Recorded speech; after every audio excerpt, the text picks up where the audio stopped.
നിങ്ങളെല്ലാവരും സുഖമായിട്ടിരിക്കുന്നു വിചാരിക്കണം. ഇവിടെ ഞങ്ങൾ സുഖമായിട്ടിരിക്കണം. അപ്പോൾ ഇന്ന് നമ്മൾ ഉണ്ടാക്കാൻ വേണ്ടിയിട്ട് പോകുന്നത് ഒരു സ്നാക്ക് റെസിപ്പി ആയിട്ട് ഉണ്ടാക്കുന്നത് ഗോതമ്പ് പൊടി വെച്ചിട്ടാണ് റെഡിയാക്കി ഇട്ടിരിക്കുന്നത്. ഒരുപാട് സാധനങ്ങളൊന്നും ആവശ്യമൊന്നുമില്ല, ഗോതമ്പ് പൊടി മാത്രം മതി നമുക്ക്. പിന്നെ ലാസ്റ്റ് നിങ്ങൾക്ക് വേണമെന്ന് വെച്ചിട്ടുണ്ടെങ്കിൽ പഞ്ചസാരയിൽ ഇത് വിളയിച്ചിട്ട് എടുക്കുക. വളരെ സിമ്പിളായിട്ട് റെഡിയാക്കിയിട്ട് എടുക്കുക, നല്ല ടേസ്റ്റിയാണ്.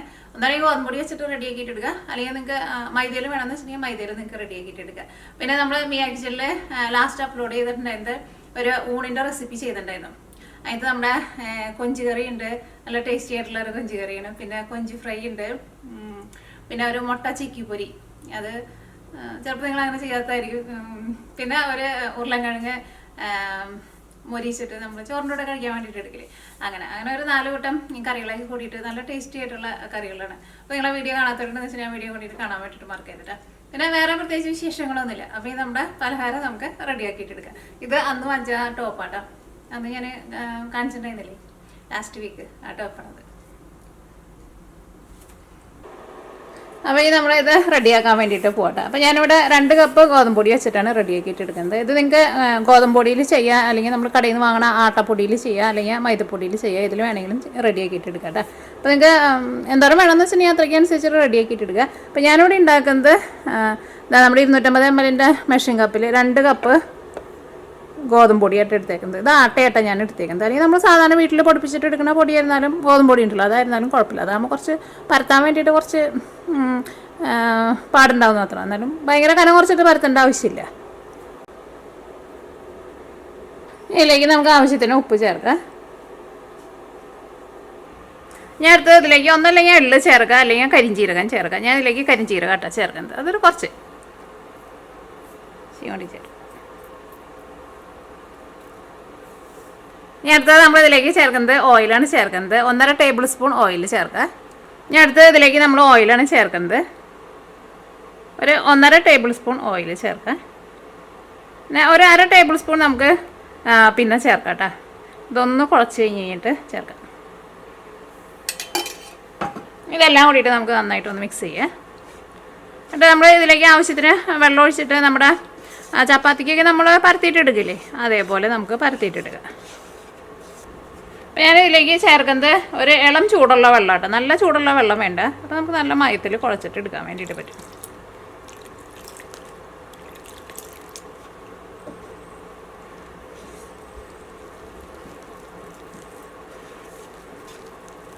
ഈ പാനായിരുന്നു കേട്ടോ ഞാൻ കഴിഞ്ഞ ദിവസം നമ്മൾ ഒരു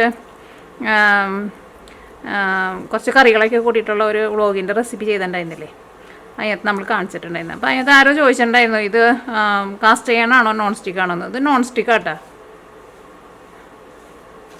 ഓൺലൈനല്ല വാങ്ങിച്ചത്. ഞാൻ ആ വീഡിയോയിൽ പറഞ്ഞിട്ടുണ്ടായിരുന്നു. പിന്നെയും അവർ എടുത്ത് ചോദിച്ചിട്ടുണ്ടായിരുന്നു. അത് നമ്മൾ ബിസ്മി എന്ന് പറഞ്ഞ ഒരു കടയിൽ നിന്നാണ് വാങ്ങിച്ചത്, നാട്ടിലുള്ള കടയിൽ നിന്ന്, ഓൺലൈനല്ല.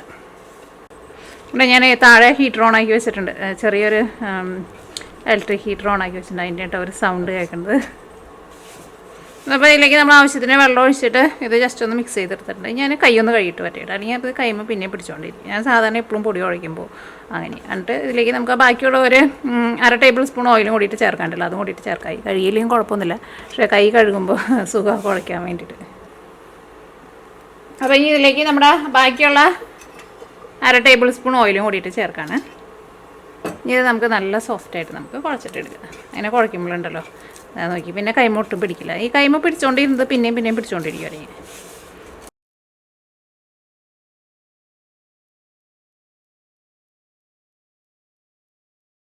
അപ്പോൾ ഇത് നമ്മൾ നല്ല സോഫ്റ്റായിട്ട് നമ്മൾ കുഴച്ചെടുത്തിട്ടുണ്ട്. ഇത് നമുക്കൊരു 5 മിനിറ്റ് നമുക്ക് റെസ്റ്റ് ചെയ്യാൻ വേണ്ടിയിട്ട് വയ്ക്കാം. ഇന്നെന്താ ഉറക്കം തന്നെയുള്ളോ? എന്താ പറ്റിയേ? എഴുന്നേക്കണില്ലേ? ഇന്ന് പുറത്തൊന്നും പോണ്ടേ? ചക്ക എഴുന്നേക്ക്, നേരൊക്കെ വെളുത്തിട്ട് കുറേ നേരമായി. ഞാൻ അടുത്ത രാത്രി ആവാറായി. ഹസ്ബൻഡ് ഹസ്ബൻഡ് ഹസ്ബൻഡ് എഴുന്നേക്കട കൂട്ടാ, എഴുന്നേക്കില്ലേ? എന്താ എഴുന്നേക്കാത്ത? എന്താ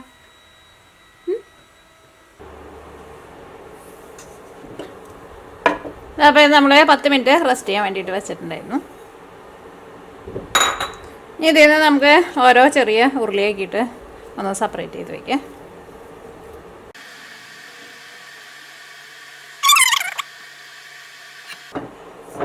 അപ്പോൾ ഇതിൽ നിന്ന് നമുക്ക് ഓരോ ഉരുളയൊക്കെ ഇട്ടെടുക്കാം. നമ്മൾ ചപ്പാത്തിക്കൊക്കെ പരത്തില്ലേ അതേപോലെ പരത്തിയിട്ടെടുക്കാം.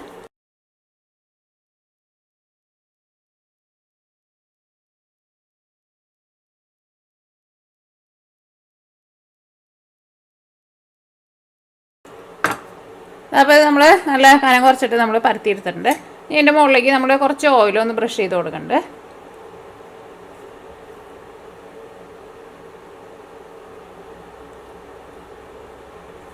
ഞാനിവിടെ എടുക്കുന്നത് ഞാൻ കഴിഞ്ഞ ദിവസം സവോള മുരിക്കാൻ വേണ്ടിയിട്ട് ഒരു ദിവസം ബിരിയാണി ഉണ്ടാക്കിയിട്ടുണ്ടായിരുന്നില്ലേ നമ്മൾ മുട്ട ബിരിയാണി, അതിൻ്റെ ഓയിലാട്ടെ. അപ്പോൾ അതുകൊണ്ട് തന്നെ നല്ലൊരു മണമുണ്ട് ഉള്ളിയുടെ. എന്തെങ്കിലും ഉള്ളിലേക്ക് വറുത്ത ഓയിലൊക്കെ ഉണ്ടെന്ന് വെച്ചിട്ടുണ്ടെങ്കിൽ അതായിരിക്കും നല്ലത്, നല്ലൊരു ഫ്ലേവർ കിട്ടും.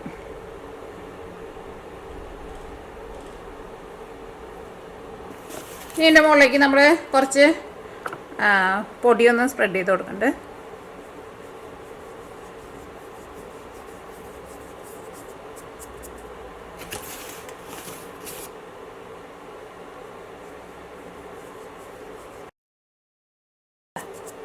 ഇത് നമ്മൾ ഇതേപോലെ നമ്മൾ ഫോൾഡ് ചെയ്യാൻ പോണ്. ഇതിനു മുമ്പ് നമ്മൾ പൊറോട്ട നമ്മൾ ഇതേപോലെ ഇങ്ങനെ ഉണ്ടാക്കിയിട്ടുണ്ട് ഭയങ്കര ഈസി ആയിട്ട്. അപ്പോൾ അങ്ങനെ ഉണ്ടാക്കി കഴിഞ്ഞപ്പോൾ ഞാൻ ഇതേപോലെ ഒന്ന് ഉണ്ടാക്കി നോക്കിയത്. അപ്പോൾ എനിക്ക് നല്ല ഇഷ്ടമായി ഈ സ്നാക്ക്. എന്നിട്ട് നമ്മൾ കുഞ്ഞിതായിട്ട് നമ്മൾ ഇങ്ങനെ ഫോൾഡ് ചെയ്ത് പോകണം കേട്ടോ.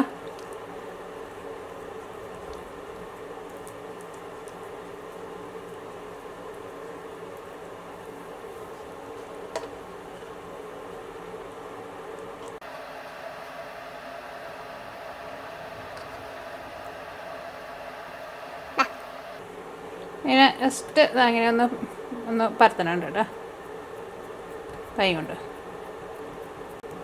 അത്രയ്ക്ക് വീതി ആയിക്കോട്ടെ കേട്ടോ. അപ്പോൾ ഇതേപോലെ നമ്മൾ കുറച്ച് ഒരു വീതിയിൽ നമ്മൾ കൈ കൊണ്ട് ജസ്റ്റ് ഒന്ന് പരത്തിയെടുത്തിട്ടുണ്ട്. അപ്പോൾ അതിൻ്റെ ഈ രണ്ട് സൈഡൊന്ന് കട്ട് ചെയ്ത് മാറ്റിയിട്ട് കേട്ടോ. ഇത് ഞാനിവിടെ ഇത്രയ്ക്കുള്ള ഒരു പീസായിട്ട് കട്ട് ചെയ്യട്ടെ.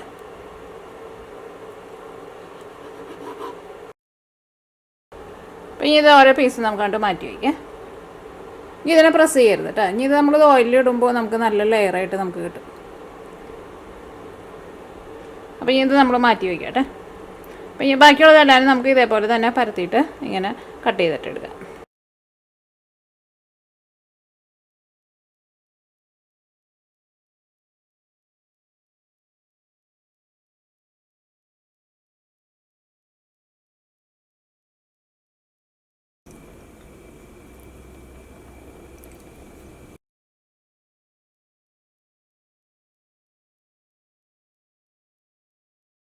എടുക്കുമ്പോൾ പ്രത്യേകം ശ്രദ്ധിക്കുക, തീ ഒരുപാട് കൂട്ടി വയ്ക്കരുത് കേട്ടോ. കാരണം തീ ഒരുപാട് കൂട്ടി വെച്ചിട്ടുണ്ടെങ്കിൽ ഇതിൻ്റെ ഉള്ളിലൊന്നും നമുക്ക് ശരിക്കും മുരിങ്ങ കിട്ടില്ല. ചെറിയ തീയിലിട്ടിട്ട് മുരിച്ചിട്ട് എടുക്കുക. അപ്പോഴായിരിക്കും ആ ഉള്ളിലെ ലെയറൊക്കെ നമുക്ക് ശരിക്കും നന്നായിട്ട് മുരിഞ്ഞ് കിട്ടുക.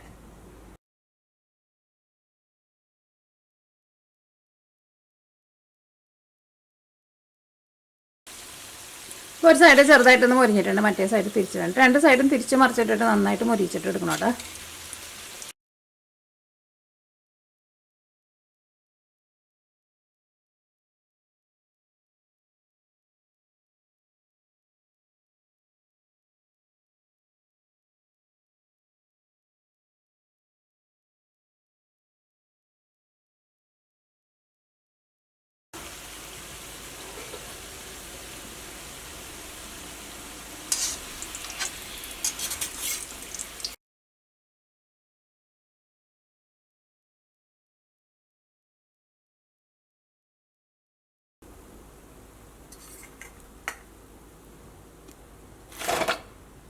ഇതെല്ലാം നമ്മൾ ഫ്രൈ ചെയ്തെടുത്തിട്ടുണ്ട്. പ്രത്യേകം ശ്രദ്ധിക്കുക, തീ ഒരുപാട് കൂട്ടി വയ്ക്കരുത്. കൂട്ടി വെച്ചിട്ടുണ്ടെങ്കിൽ ഉള്ളിൽ നമുക്ക് ശരിക്കും മുരിഞ്ഞ് കിട്ടില്ല. ഇനി ഇത് ഇരുന്നിട്ട് നന്നായിട്ടൊന്ന് ചൂടാറണം. നന്നായിട്ട് ചൂടാറി കഴിഞ്ഞിട്ട് വേണം ഇത് നമുക്ക് വിളയിച്ചിട്ട് എടുക്കാൻ വേണ്ടിയിട്ട്. അപ്പോൾ ഒന്നല്ലെങ്കിൽ പഞ്ചസാരയിൽ വിളയിച്ചിട്ട് എടുക്കുക, അല്ലെങ്കിൽ ശർക്കരയിൽ വിളയിച്ചിട്ട് എടുക്കുക. ഇതിപ്പോൾ ഞാനിവിടെ പഞ്ചസാരയിലാട്ടോ വിളയിക്കാൻ വേണ്ടിയിട്ട് പോകുന്നത്. ഇതിപ്പോൾ ഇരുന്നിട്ട് ഒന്നുകൂടി ഒന്ന് ചൂടാറാനുണ്ട്. അത് നോക്കിക്കേ.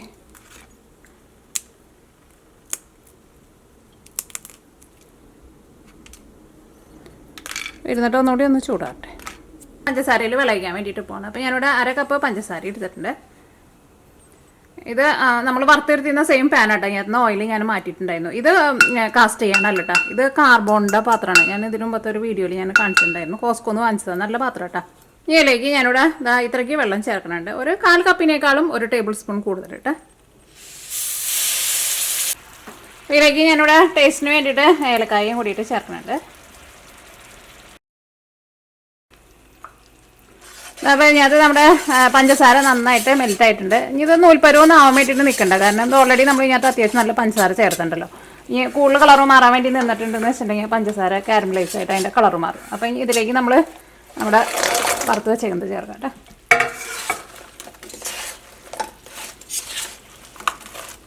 ഇനി തീ ഓഫ് ചെയ്യാം. ഇതിപ്പോൾ ഓൾറെഡി നല്ല കട്ടിയുള്ള പാനാണ്, അപ്പോൾ ഓൾറെഡി നല്ല ചൂട് നിൽക്കും. ഇനിയിപ്പോൾ നിങ്ങളുടെ അധികം കട്ടിയില്ലാത്ത പാനെന്ന് വെച്ചിട്ടുണ്ടെങ്കിൽ ഏറ്റവും ചെറിയ തീയിൽ വെച്ചോട്ടാണ് ഇങ്ങനെ മിക്സ് ചെയ്തിട്ട് കൊടുക്കുക. അപ്പോൾ പഞ്ചസാര നല്ലൊരു കോട്ടിംഗ് ആയിട്ട് ഇതുമ്മ കിട്ടിയിട്ടുണ്ട്. ഇപ്പോൾ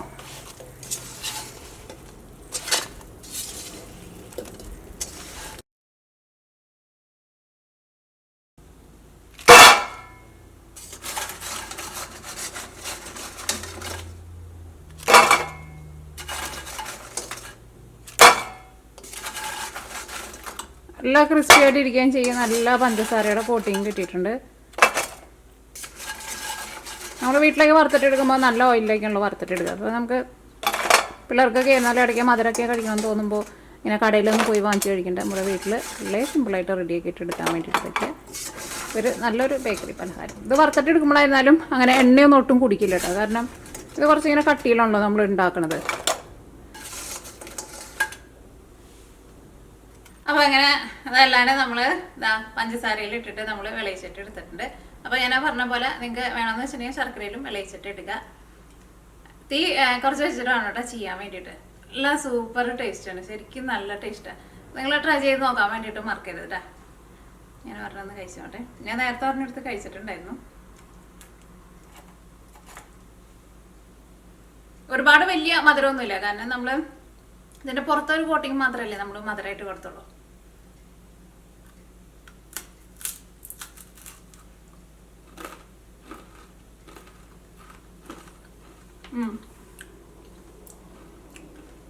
എന്നാ ചെയ്യട്ടാ, നല്ല രുചിയാ. ഇങ്ങനത്തെ ഒരു സാധനം ഞാൻ ഈ നോർത്ത് ഇന്ത്യക്കാരുടെ കടയിൽ നിന്ന് വാങ്ങിച്ചു വെച്ചിട്ടുണ്ട്. എനിക്കാണ് അവർ പറയുന്നത് അതിനെ ശർക്കരപ്പാറ എന്നങ്ങാണ്ടാണ് പറയുന്നത്. അതിൻ്റെ ഒരു ടേസ്റ്റാണ്, നല്ല രുചിൻ്റെ ഉള്ളിൽ ഇങ്ങനെ കുറേ ലെയറുകളൊക്കെ കിട്ടിയിട്ടുണ്ടല്ലോ. അപ്പം അതുകൊണ്ട് തന്നെ നല്ല ടേസ്റ്റാണ്. ഓക്കെ, അപ്പം ഈ ക്യാമറ ഓഫ് ചെയ്ത് കഴിഞ്ഞിട്ട് കഴിക്കുക. അതെനിക്ക് ശരിക്കും നല്ല ഇഷ്ടമായിട്ട്. നിങ്ങൾ ഉറപ്പായിട്ട് നിങ്ങൾ ട്രൈ ചെയ്ത് നോക്കണം കേട്ടോ. മൈദയിൽ വേണമെന്ന് വെച്ചിട്ടുണ്ടെങ്കിൽ മൈദയിൽ ചെയ്യാം, അല്ലെങ്കിൽ ഗോതമ്പ് പൊടിയിൽ റെഡിയാക്കിയിട്ട് എടുക്കുക. എന്തെങ്കിലും ചെയ്താലും നല്ല ടേസ്റ്റ് ഉണ്ടാവും. പക്ഷെ ആ പരത്തിയിട്ട് എടുക്കുമ്പോൾ നല്ല കനം കുറച്ചിട്ട് പരത്തിയിട്ട് എടുക്കണം.